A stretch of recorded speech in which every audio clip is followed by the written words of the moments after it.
Erdogan अपने साथ तुर्की को भी ले डूबे। अस्सलाम वालेकुम दोस्तों, कैसे हैं आप लोग। उम्मीद करता हूं अल्लाह की जात से आप लोग अच्छे होंगे।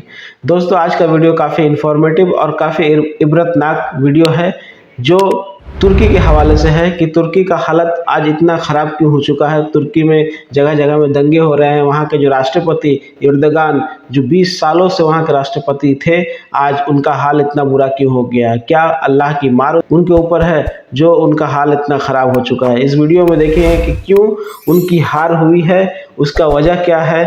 बहुत ही इबरतनाक वीडियो है, वीडियो को पूरा जरूर देखिए। चलिए वीडियो को स्टार्ट करते हैं और देखते हैं। दोस्तों, इस वक्त स्क्रीन पर आप लोगों को ये जो तस्वीरें नजर आ रही हैं, इन्होंने वाकई पूरी दुनिया को हैरान करके रख दिया है, क्योंकि ज्यादा नहीं बल्कि कुछ महीने पहले तक भी किसी ने भी नहीं सोचा था कि ऐसा कुछ देखने को मिलेगा। ये दरअसल नज़ारे हैं तुर्की देश के कुछ सबसे मशहूर और सबसे बड़े शहरों के जो उस वक्त सामने आए कि जब वहाँ पर 31 मार्च को होने वाले लोकल इलेक्शन के नतीजे सामने आना शुरू हुए।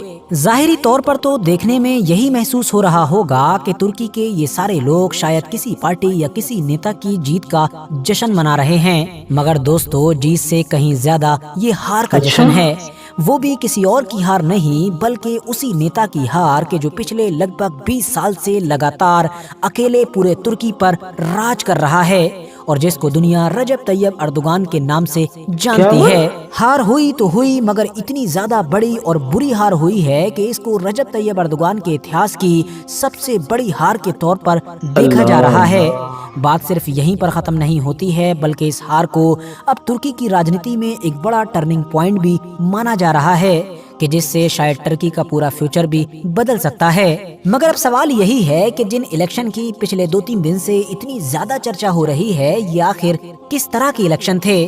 इसमें रजब तैयब अर्दोगान की इतनी बड़ी हार क्यों हुई, फिलिस्तीन का इस पूरे इलेक्शन में क्या एंगल था और क्या वजह है रजब तैयब अर्दोगान की इस हार को अब एक बड़ा टर्निंग पॉइंट भी माना जा रहा है। तो चलिए इस तरह के सारे ही सवालों के जवाब जानने की कोशिश करते हैं। दरअसल दोस्तों, ये लोकल इलेक्शन थे कि जो तुर्की के अलावा बाकी भी दुनिया के बहुत सारे देशों में होते हैं और इनको अलग अलग नामों से भी जाना जाता है। इसमें लोग वोट करते हैं काउंसलर और शहर के मेयर वगैरह को चुनने के लिए। तुर्की में जो राष्ट्रपति को चुनने के लिए इलेक्शन होते हैं, जो अभी पिछले ही साल हुए थे और जिन इलेक्शन में भी रजब तैयब अर्दोगान के लेने के देने पड़ गए थे, उन इलेक्शन के बाद ये लोकल इलेक्शन ही सबसे अहम माने जाते हैं। तुर्की में लगभग 81 के करीब प्रोविंस हैं और पूरे ही तुर्की के अंदर ये इलेक्शन करवाए गए थे। नतीजे आए कि जिसमें रजब तैयब अर्दोगान की पार्टी को अपने पूरे इतिहास की सबसे बड़ी हार का सामना करना पड़ा। इस्तांबुल, अंकारा, इजमीर, बर्सा और अंतालिया जैसे तुर्की के ज्यादातर बड़े बड़े और मशहूर शहरों में रजब तैयब अर्दोगान की पार्टी का पूरी तरीके से सूपड़ा साफ हो गया। मेन ऑपोजिशन पार्टी के जिसको CHP के नाम से जाना जाता है, 1977 के बाद से उसने अपना अब तक का सबसे बेस्ट परफॉर्मेंस दिया है। उसको लगभग 38% के करीब वोट मिला है, जबकि अर्दोगान की पार्टी के जिसको जस्टिस एंड डेवलपमेंट या फिर AK पार्टी के नाम से जाना जाता है, उसको सिर्फ 35% के करीब मिला है। वैसे तो पिछले 1-1.5 महीने से पहले से ही रजब तैयब अर्दोगान काफी परेशान नजर आ रहे थे और हर कोशिश कर रहे थे, हर पैतरा अपना रहे थे कि किसी तरह से इस इलेक्शन के रिजल्ट को बदला जा सके। न सिर्फ लगातार रैलीज वगैरह कर रहे थे, बल्कि उन्होंने तो ये तक ऐलान कर दिया था कि उनका ये लास्ट इलेक्शन होगा, ताकि लोग उनसे इमोशनली अटैच होकर उनको वोट कर दें कि भाई रजब तैयब अर्दोगान का लास्ट इलेक्शन है। मगर फिर भी वो इस हार से बच न सके। उनका सबसे ज्यादा फोकस था इस्तांबुल के ऊपर कि चाहे कुछ भी हो जाए, इस्तांबुल में तो मेयर का इलेक्शन जरूर जीतना है। इस्तांबुल में न सिर्फ वो खुद भी काफी एक्टिव रहे, बल्कि बड़े बड़े मिनिस्टर्स तक को वहां पर लगा रखा था, हर तरह की कोशिशें की, मगर फिर भी वो इस्तांबुल में बड़ी बुरी तरह से हारे। इस तरह से हारे कि उस हार की चर्चा आज पूरी दुनिया में हो रही है। इस्तांबुल पर इनकी नज़र इसलिए भी थी क्योंकि यही वो शहर है कि जहां पर इनकी पैदाइश हुई, इन्होंने परवरिश पाई और फिर अपने पॉलिटिकल करियर की भी यहीं से शुरुआत की। यहीं से वो सबसे पहले मेयर बने थे, बाद में उन्होंने प्रधानमंत्री तक की गद्दी का सफर तय किया और फिर प्रधानमंत्री के बाद राष्ट्रपति भी बन बैठे। 2019 में जब आखिरी बार ये लोकल इलेक्शन हुए थे, उसमें इनकी पार्टी ओवरऑल तुर्की में तो जीत ही गई थी, मगर खास इस इस्तांबुल की सीट पर तब भी हार गई थी।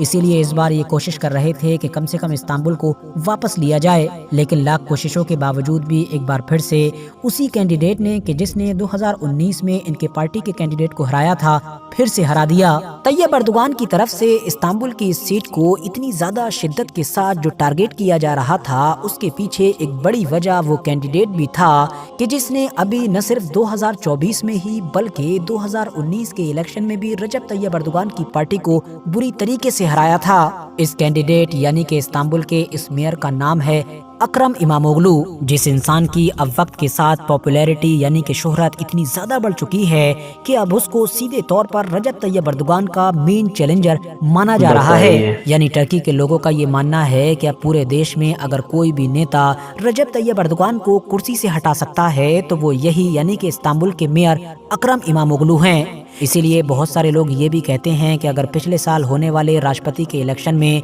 अपोजिशन की तरफ से अपना कैंडिडेट अकरम इमामोगलू को बनाया जाता तो शायद नतीजा कुछ और आता। मगर हाँ दोस्तों, लगभग ये बात तो क्लियर हो चुकी है कि 2028 के राष्ट्रपति के इलेक्शन में रजब तैयब अर्दोगान का सामना इसी इंसान से होगा। यही वजह है कि इस्तांबुल की इस सीट पर यह चुनाव अकरम इमामोगलू और रजब तैयब अर्दोगान की पार्टी की तरफ से जो कैंडिडेट था उसके बीच नहीं माना जा रहा था, बल्कि ये तो डायरेक्ट अकरम इमामोगलू और रजब तैयब अर्दोगान के बीच ही माना जा रहा था। रजब तैयब अर्दोगान ने भी हर मुमकिन कोशिश की कि किसी भी तरह से इस उभरते हुए नेता को अभी क्रश कर दिया जाए, मगर जाहिर है वो पूरी तरीके से नाकाम साबित हुए। अब अगर बात करें इस बारे में कि आखिर एक साल पहले ही राष्ट्रपति का चुनाव जीतने वाले रजब तैयब अर्दोगान को इतनी बुरी और बड़ी हार का सामना क्यों करना पड़ा, तो इसके पीछे बहुत सारी वजह हैं। पहली बात तो ये है कि आपको पता होना चाहिए कि हिस्टोरिकली रजब तैयब अर्दोगान को अपनी इस्लामिस्ट राजनीति के लिए जाना जाता है, यानी कि हमेशा से ही वो अपने आप को एक मुस्लिमवादी नेता के तौर पर ही पेश करते आए हैं। अब क्योंकि आज भी टर्की में एक बड़ी आबादी सेकुलर है जो जाहिर है आमतौर पर उनको वोट करना पसंद नहीं करती है। इसके अलावा पिछले कुछ वक्त से तैयब अर्दोगान के लिए जो सबसे बड़ी मुसीबत है वो है टर्की की बड़ी तेजी के साथ गिरती हुई इकोनॉमी, जिसकी वजह से अब एक ऐसा बड़ा वोट बैंक उनको वोट करने के लिए तैयार नहीं है कि जो पिछले एक लंबे वक्त से उन्हीं को ही करता आया था। आखिर में बची कुची कसर पूरी कर दी रजब तैयब अर्दोगान की उस फॉरेन पॉलिसी ने कि जिसमें साफ तौर पर उनका डबल स्टैंडर्ड नजर आ रहा है। यूक्रेन और रशिया वाले मैटर में तो वो दोनों तरफ से बैटिंग कर ही रहे थे, मगर जब इजराइल और फिलिस्तीन वाले मैटर में भी उन्होंने यही करने की कोशिश की तो ये चीज उनके ऊपर बैकफायर कर गई, क्योंकि फिलिस्तीन का मैटर टर्की के आम लोगों के लिए उतना ज्यादा आम और नॉर्मल नहीं है कि जितना रशिया और यूक्रेन का मैटर है। फिलिस्तीन से एक अलग लगाव है और वैसे भी गाजा में जो कुछ हो रहा है वो यूक्रेन और रशिया जंग में तो कभी इमेजिन भी नहीं किया जा सकता है। रजब तैयब अर्दोगान ने शुरू से ही इस जंग में बयानबाजी भले ही कितनी भी की हो, लेकिन वास्तव में कुछ नहीं किया, बल्कि अभी आखिरी वक्त पर जिस तरह की कुछ रिपोर्ट्स आई हैं वो तो ये तक दावा कर रही हैं कि इस जंग के दौरान टर्की इजराइल का ही मददगार बन गया। तो अब रजब तैयब अर्दोगान का वो बड़ा वोट बैंक जो मुस्लिमवादी राजनीति की वजह से इनसे हमेशा से जुड़ा हुआ है, उनमें से भी एक बड़ा तबका इनसे अलग हो गया, क्योंकि उसके पास अलग होने के लिए दो बड़ी वजह मौजूद थीं। पहले देश की गिरती हुई लगातार इकोनॉमी और दूसरी फिलिस्तीन के मामले में ये बिल्कुल बेकार फॉरेन पॉलिसी। हालांकि दोस्तों, हालात को भांपने के बाद रजब तैयब अर्दोगान ने डैमेज कंट्रोल करने की भी कोशिश की थी, इसीलिए लगातार हर रैली में वो गाजा का जिक्र कर रहे थे। इवन अमेरिका को नाराज करते हुए बार बार अपने बयानों में हमास ग्रुप को फ्रीडम फाइटर बता रहे थे। इजराइल के खिलाफ भी बयानबाजी कर रहे थे, नेतन्याहू की तुलना हिटलर से और गाजा में जो चल रहा है उसको होलोकॉस्ट से भी ज्यादा खतरनाक बता रहे थे। मगर दोस्तों, जाहिर है वो एक कहावत है कि action speaks louder than words, यानी कि बोलने से ज्यादा बेहतर होता है कि करके दिखाया जाए। दूसरी तरफ अपोजिशन में जो सबसे मशहूर चेहरा थे यानी कि अकरम इमामोगलू, वो इस पूरे मैटर को अच्छी तरीके से महसूस कर रहे थे। इसीलिए एक सेकुलर पार्टी से बिलोंग करने के बावजूद भी और एक सेकुलर नेता होने के बावजूद भी उन्होंने गाजा के इस पूरे मैटर को अपनी कैंपेन में जबरदस्त तरीके से कैच किया। उन्होंने बार बार प्रो पैलेस्टीनियन रैलीज में और प्रो पैलेस्टीनियन लोगों के सामने ये डिमांड की कि अर्दोगान को फौरन इजराइल के साथ ट्रेड बंद कर देना चाहिए, यानी कि अब टर्की और इजराइल का व्यापार नहीं होना चाहिए। तो अब जाहिर है तैयब अर्दोगान ने तो ऐसा कुछ किया नहीं। दोस्तों, जैसा कि इस वीडियो में हम लोगों ने देखा कि तुर्की के जो राष्ट्रपति जो 20 सालों से वहाँ पे राज कर रहे हैं। आज उनकी हालत ख़राब हो चुकी है और वो गद्दी उनकी जाने की हाल में है, क्योंकि अल्लाह की मार एक ऐसी मार है जैसे कहते हैं ना, अल्लाह की लाठी में आवाज़ नहीं होता। आप जितनी भी बुराइयां करो, जितने भी गुनाह करो, अल्लाह और छूट देता है, करते जाओ। लेकिन एक वक्त आता है जब अल्लाह कहता है अब नहीं, अब तुम्हारी इंतहा हो गई है, तो उस वक्त रस्सी खींच लेता है और इंसान कहीं का नहीं रहता। तुर्की के राष्ट्रपति सेम उनका केस यही है कि उन्होंने बहुत सी बयानबाजियाँ की और लोग उन्हें मुस्लिम के एक बड़े चेहरे के नाम पे देखा करते थे लोग। लेकिन जैसे ही आज से बहुत पहले हर जगह पे इज़राइल का खंडन करते थे और फ़िलिस्तीनियों का हिमायत करते थे, लेकिन इस वक्त में जब फ़िलिस्तीनियों का ये हाल हो चुका है कि इज़राइल उन्हें उस लोगों को मार कर बर्बाद कर दिया है, उनके पास कोई सर्व सामान नहीं है, रहने के घर नहीं है, बच्चे बूढ़े जवान सब कुछ मारे जा रहे हैं। लेकिन इस वक्त इस दौर में वो सिर्फ एर्दोगान साहब सिर्फ बयानबाजी ही करते हैं, ऐसे बयानबाजी किए कि कल वो इज़राइल के खिलाफ लड़ाई में उतर जाएंगे, लेकिन ऐसा कुछ किया नहीं। लास्ट में आके वो इज़राइल से ट्रेड करना शुरू कर दिए। उनको पानी, ऐसा रिपोर्ट है कि वो पानी सप्लाई करना शुरू कर दिए।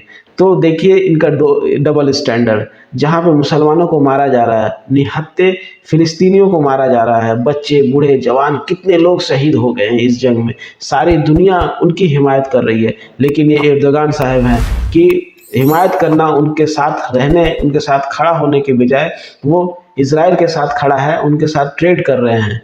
ये एक उनके वोट बैंक जाने का सबसे बड़ा अहम बताया जा रहा है और ये अल्लाह की मार भी हो सकती है। आप एक मजलूम को छोड़ के जालिम का साथ दे रहे हैं। अल्लाह ने तो आपको इतना बड़ा रुतबा दिया, 20 सालों से आप जिस पे राज कर रहे हैं वो आज क्यों चली गई? इतने सालों से आपके जितने भी अपोनेंट पार्टी थे वो कभी आपको हिला नहीं पाए। तो दोस्तों, कभी भी मजलूमों की जो आह होती है ना, वो ज़रूर लगती है, देर ही होती है लेकिन लगती ज़रूर है। आज उनकी हालत बहुत ख़राब हो चुकी है एर्दोगान की, और वहाँ जगह जगह पर दंगे फसाद हो रहे हैं। डबल स्टैंडर्ड जो होता है वो बहुत ख़राब होता है। आज यही तुर्की के साथ हुआ है। उसकी एक इकनॉमी भी ख़राब हो चुकी है, वहाँ के राष्ट्रपति का गद्दी भी जाने वाला है।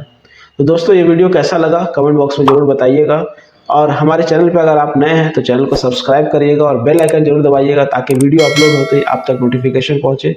और इस वीडियो को सदका जारिया समझ के जितना ज़्यादा से ज़्यादा हो सके शेयर करें। तो आज के लिए इतना ही, मिलते हैं नेक्स्ट वीडियो में। अल्लाह हाफिज़।